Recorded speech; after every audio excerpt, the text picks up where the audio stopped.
Hello, hello, hello! Good morning! Blessed Wednesday po sa inyong lahat. Kahapon, na-miss niyo po ba ako? Hindi po ako nakapag-vlog ng aking menu. Yung mga sumusubaybay na po sa akin, makikita nyo kung ano po ang kaganapan ko kahapon. Kasi nga po, piyesta sa amin. So inisip ko, baka mamaya may mga tira silang lutong ulam, may mga luto sila.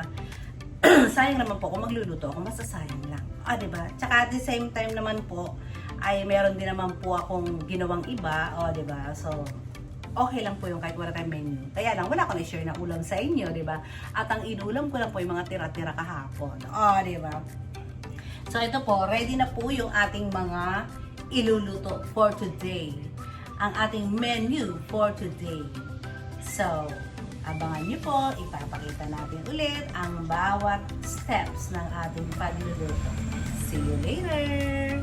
Few minutes later. Hello, and I'm back. So, ito na po siya, ang ating tutorial sa ating simple cooking. So, again, sabi ko nga na marinate ko na po yung ating calderetang chicken. So, ilalagay na natin siya dyan. Na-marinate na po yan. Ang ingredients po nito mga madam ay bawang, sibuyas, laurel, konting suka or kalamansi, pwede ilagay, and pepper. So, minarinate ko po siya doon. So, ayan na po siya. So, kumapit na yung lasa. Lulutuin na natin. Sinala ko na po siya mga madam. So, takpan na natin yan. Okay? Bukas na yung apoy po niya naman. So, next naman po tayo yung ating bok choy. Pork bok choy. Yung pork bok choy po, iba-ibang version to. Yung iba po, nilalagyan po nila ng pansit or miswa. Ako po ay hindi. Para po siyang tinola style. Okay. All-time favorite po yun dito sa aking, sa aming subdivision. Lagi po itong saleable sa akin. I-try nyo rin yung mga kagaya kong naglulutong ulam dyan. Diba? Alam ko, magiging saleable din po sa inyo to. Kasi, di ba ang tinola mabili? So, ito naman po ay pork. Okay? Kung gusto niyo mas malasa, lagyan niyo rin po ng atay ng baboy. Mas okay. So, lagyan na natin ng oil. Pinainit ko na po yung kawali. Okay, oil. Konting oil lang po kasi yung baboy mayroon po yung mga konting taba. Dapat may konting taba yung baboy natin para po malasa or malinaw naman. Ayun yung aking baboy. May konti po siyang taba. Saka ang hiwa niya ay cubes na maliliit lang po siya. Parang menudo cut. Okay? Sa kaldereta, kayo na pong bahala kung anong cut po yung gusto nyo. Dahil po pantinda, medyo nililiitan ko po siya. Tapos, ilalagay na natin yung mahiwagang ginger. Ginger. Damihan po natin yung ginger para malasa po yung sabaw. Para gumuguhit sa lalamunan yung luya. O yung lasa ng luya. So, luya pa more. Lahat na natin yan. So, kahit lagyan mo na maraming sabaw, lasang-lasa po yung luya. So, gisa. I-ano po natin siya until light brown para sobrang nanonood po yung lasa ng ating ginger. Okay? Kumusta po kayo dyan? Sana magustuhan niyo po yung aking menu for today. Very simple lang po ito lahat. Pero, kasi, ano ba tawag dito? Simple lang po siya, pero magugustuhan ng ating family or ng ating mga suki dyan. Yung mga expert na dyan, pasintabi naman po kung hindi ganito yung style ng pagluluto nyo, or pwede naman po itong i-enhance pa. Kaya nga lagi pong sinasabi, simple lang po to kasi parang lutong bahay lang po kasi siya. Okay? Pero hindi po siya yung iba pa rin yung sinasabing lutong karinderya. Kasi pag sinabing karinderya, siyempre maraming extender. So pag sinabing lutong bahay, kung ano yung normal lang. So iba naman po yung panghandaan. Di ba? Pag panghandaan, siyempre mong bongacious. Sosyalan, di ba? Siyempre para maakit yung anyong mga bisita. So yung akin, nasa middle lang po siya. Pwedeng pang bisita, pero more on pang bahay. Simple nga lang po, di ba? Yun lang po yun. Di ba? Machikang tindera. So, ito na. Okay na po yung luya natin. Nilakasan ko yung apoy para mas malutong maaga. Susunod natin yung bawang. Again, yung bawang kailangan golden brown. Huwag susunugin. Okay. Golden brown. Kailangan ay golden brown. Para lasan-lasan nyo po. Kasi di ba ang pangit tignan pagka yung maputla. Lulutang po yan sa sabaw. So, hindi maganda. Di ba? Arte ng tindera. Pwede takpan, pero hindi ko siya tatakpan kasi para nakikita ako siya. Di ba mga madam? So, ayan yung ating baboy. Ay, chicken. Lakasan na natin. At ang secret, huwag kalilimutan, ilakas muna ang apoy. And then, pag kumulo, hihinaan. Okay? So, ayan, nilakasan ko muna yung apoy. And then, mamaya pag nakita kong kumukulo na, hihinaan na po natin siya. Para siyang pressure cooker. Yung mga bago lang sa atin dito. Please subscribe naman po. O, kung may time lang naman. At kung nagustuhan naman ninyo ang ating mga ginagawa or menu, o share naman po. At pwede kayong mag-comment dyan para mayroon kayong suggestion. Mayroon kayong gustong malaman. Ako po'y willing sa inyong sumagot. Huwag niyo ako ibabash kasi first timer lang naman po ang inyong tindera. At saka sabi ko nga po, simple lang. Bahay lang. Lutong bahay lang po yung ginagawa ko. At para lang ito sa mga suki ko dito sa aming subdivision. Diba? So, ayan, puputulin ko ba na po kasi makahaba. Papakita ko na lang yung next step. O gusto nyo ituloy-tuloy natin ito. Ituloy-tuloy natin ang chikahan. So, ayan. Golden brown ang bawang. Ilagyan naman natin ang ating onion. Saka tingnan yung ilagayin ko mga madam. O, di ba? Ano lang to sa Shopee? O, hindi po to advert yung ads. Ayan, hindi po yan ha. O, hindi yung commercial. Walang sponsor. Ang ganda po niya. So, kung may sabaw, matatapon nyo. Nasasala. Ang bili-bibi. Pabubutol na yan. Alahati lang. Kasi lalagyan pa natin sa toge yung ibang sibuyas.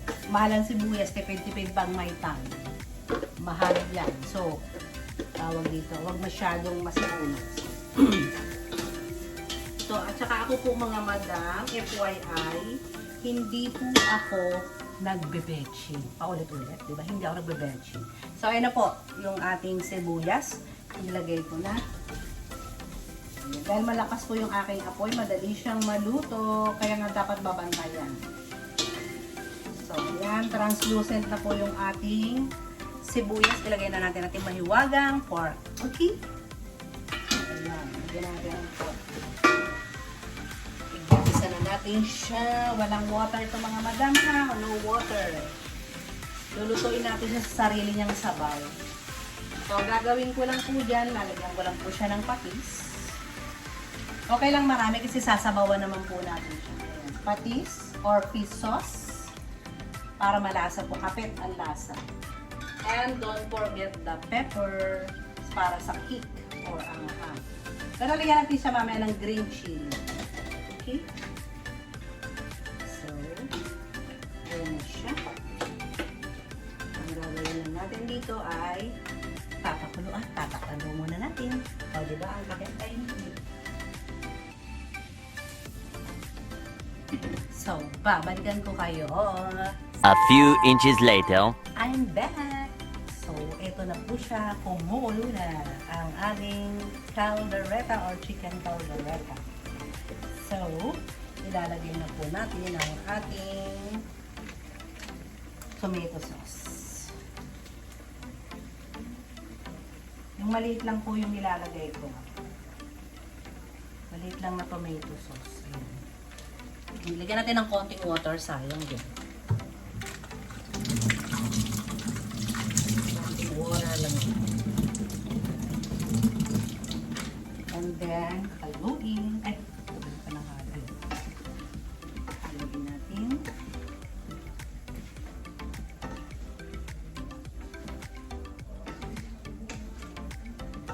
Ayan siya.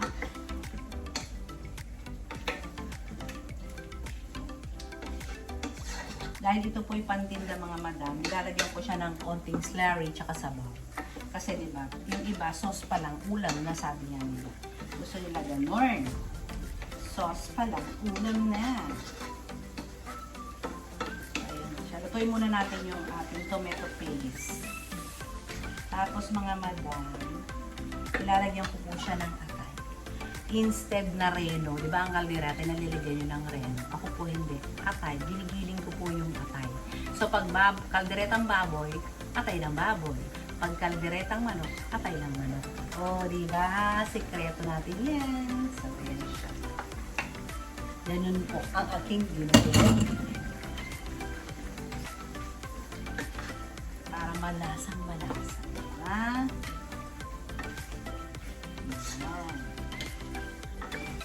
Ayan, mga madam. Tapos nito, ihahalo na rin natin ang peanut butter. Pero konti lang, huwag masyadong marami. Pag masyadong marami ang peanut butter natin, kasi baka naman maging kare-kare. Lagyan lang natin ang touch o lasa ng peanut butter. Kaya ba? So, ine-next po natin ay, so ayan, kita nyo naman, continuous ang kulo niyan. Continuous. Diba? Ilalagay naman natin ang carrots. Ay, lalagyan ko rin pala siya ng ano, ng paprika. Kasi hindi ko siya nalagyan ng bell pepper. Dapat po to may bell pepper. So, lagyan na lang natin ng paprika. Diba? Para mas anghang din siya to the max. At additional color na rin.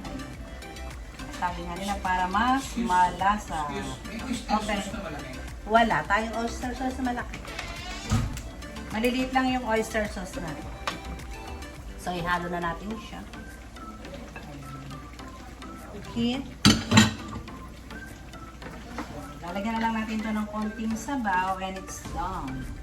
Siyempre, pakalalambot natin yung ating carrots. Okay. Takpan again. Mga 5 minutes lang. Babalikan ko kayo. Ayan, kumukulo na ng konti yung ating batcho. Diba? Kumukulo na rin. Sige. Diba sabi ko siya, lalakasan natin siya ng konti. So, pag kumulo na, nagtubig na rin po siya. So, ang gagawin natin dito ay hihinaan na po natin siya para lalong lumasa ang luya. Hinaan. Mahina na po siya.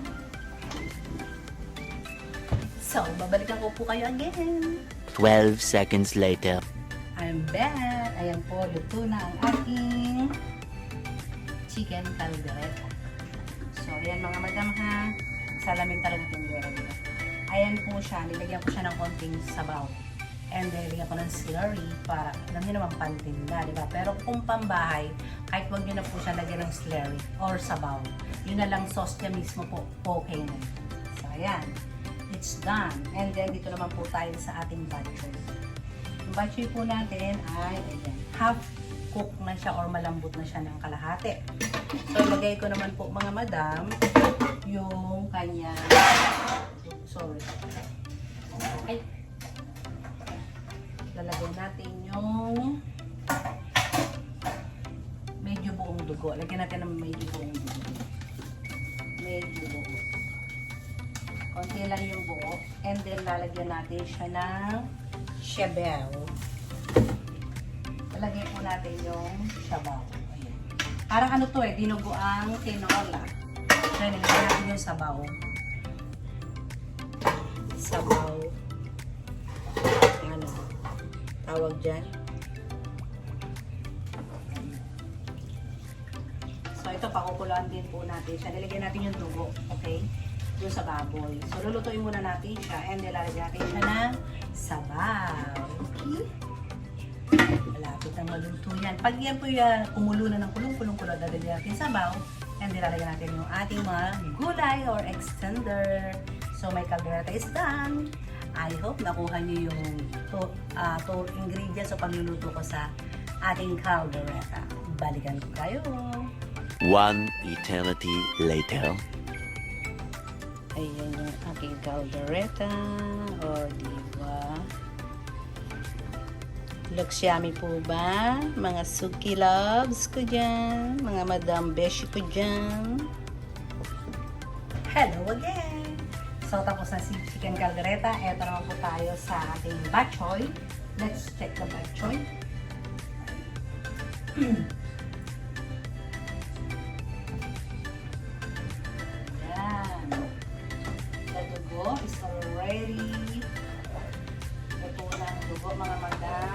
sasabawan na po natin ito. Okay? Sasabawan na po natin yan. O, ilalagay muna natin, sasabawan natin. Wait a minute. Magpiprito muna, habang sila sabawan natin, magpirito muna tayo ng tokwa for ating toge. For toge, mga madam. Pinapride ko po muna yung tokwa. Ayan, this is my tokwa. Fried natin muna.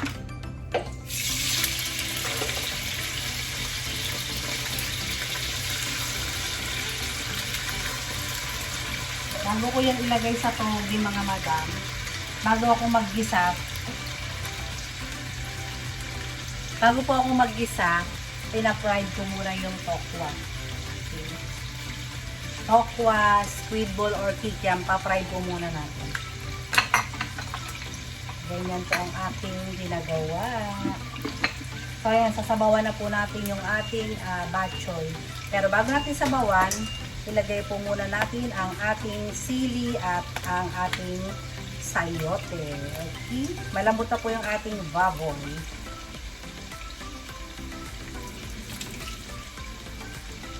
Malambot na siya.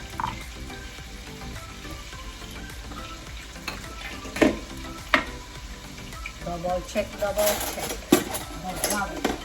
Sabi sa inyo, madali magpalambot lang ito. Diba? Ang lambot na ng mga madam. The bok choy is very malambot na siya. Oh.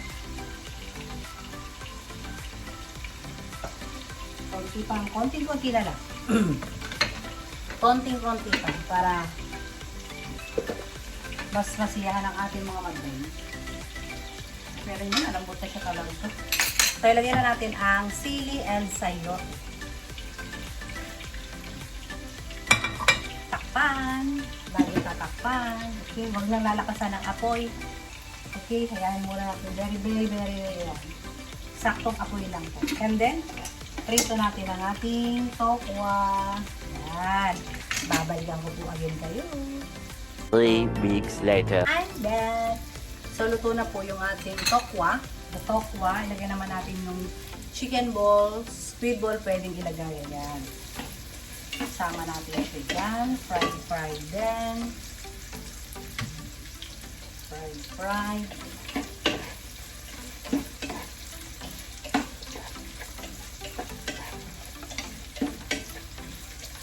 Lagyan natin siya ng konting patis para may lasa yung tokwa at saka yung chicken ball. Konti lang. Yan. Para may konti na siyang lasa. Lagyan lang natin siya ng konting paminta.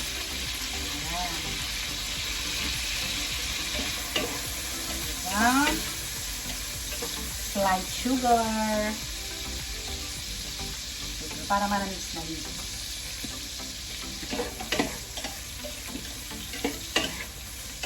Diba? Imagine nyo ang lasa ng ating chicken balls and tokwa. Aminin.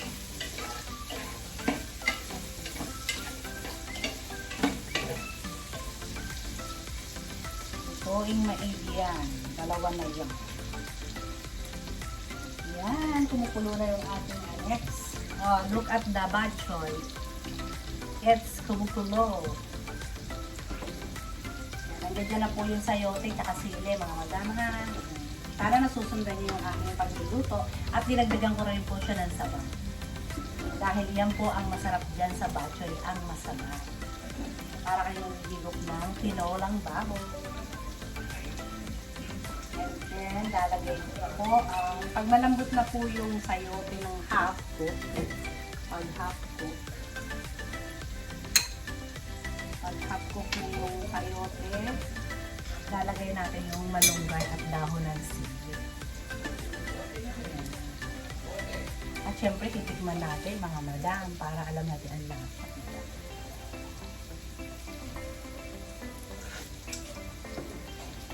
Wow! Banga ang anghang ng konti dahil sa paminta. So, lagay na natin yung dahon ng sili and malunggay. Ang sustansya, di ba mga madam?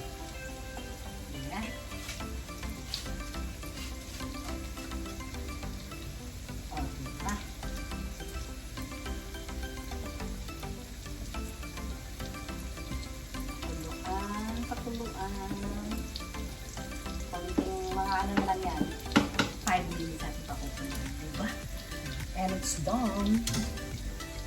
So, dito na tayo sa ating, balikan natin ang ating tokwa at saka chicken balls. Lagyan natin ang string beans or sitaw at saka carrots.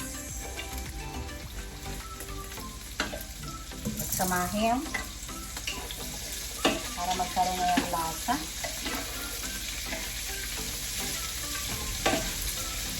Ayan.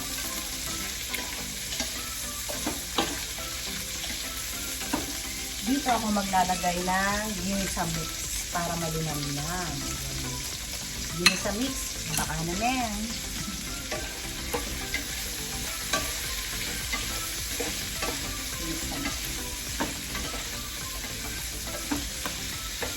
Isang kulo ng mga madam.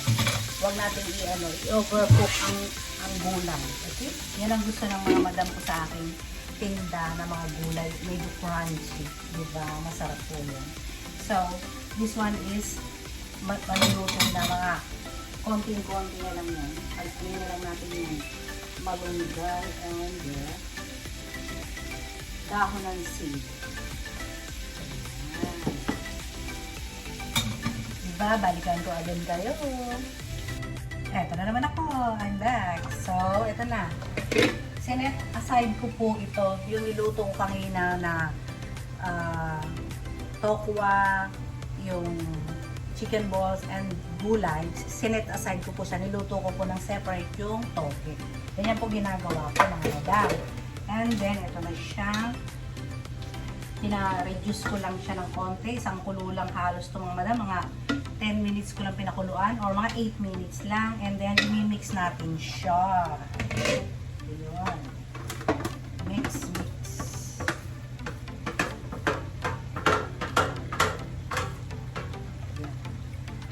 I-mix lang po natin siyang ganyan. Okay? And then, it's done. So, ayan na po siya mga madam. I-mix ko lang po yan ng ganyan siya. Ganun lang po kasimple ang aking togi. Nasa inyo na po yan. Kung gusto nyo ng matamis, pwede siyang tamisan. Lagyan nyo po siyang oyster sauce. The best po yung oyster sauce. Mura lang naman na ngayon ang oyster sauce. Di po ba? Hindi po siya kagaya ng dati. So, ayun po mga madam. My cooking is done. I hope nagustuhan nyo yung aking mga menu for today. Okay, sana po nagustuhan nyo ang aking mga niluto for today. Ang aking pork bachoy, ang aking toge, at ang aking chicken caldereta. Sana po may natutunan kayo. So again, maraming salamat. Thank you very much po mga madam. See you tomorrow again. Stay healthy always and God bless us all. Bye-bye. Thank you for watching.